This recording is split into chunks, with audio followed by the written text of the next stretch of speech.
Ezekiel chapter 10. And I looked, and there in the firmament that was above the head of the cherubim there appeared something like a sapphire stone, having the appearance of the likeness of a throne. Then he spoke to the man clothed with linen, and said, Go in among the wheels, under the cherub. Fill your hands with coals of fire from among the cherubim, and scatter them over the city. And he went in as I watched. Now the cherubim were standing on the south side of the temple when the man went in, and the cloud filled the inner court. Then the glory of the Lord went up from the cherub, and paused over the threshold of the temple, and the house was filled with a cloud, and the court was full of the brightness of the Lord's glory.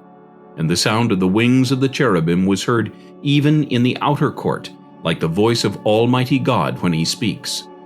Then it happened, when he commanded the man clothed in linen, saying, Take fire from among the wheels, from among the cherubim, that he went in and stood beside the wheels.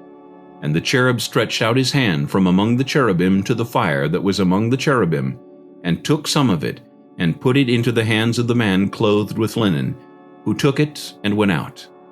The cherubim appeared to have the form of a man's hand under their wings.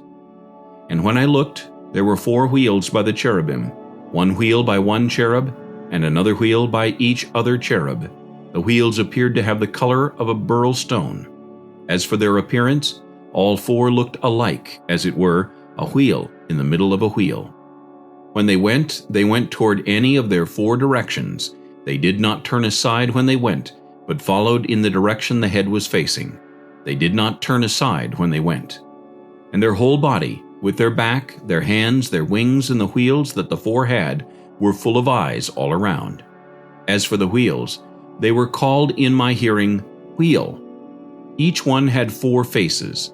The first face was the face of a cherub, the second face the face of a man, the third the face of a lion, and the fourth the face of an eagle.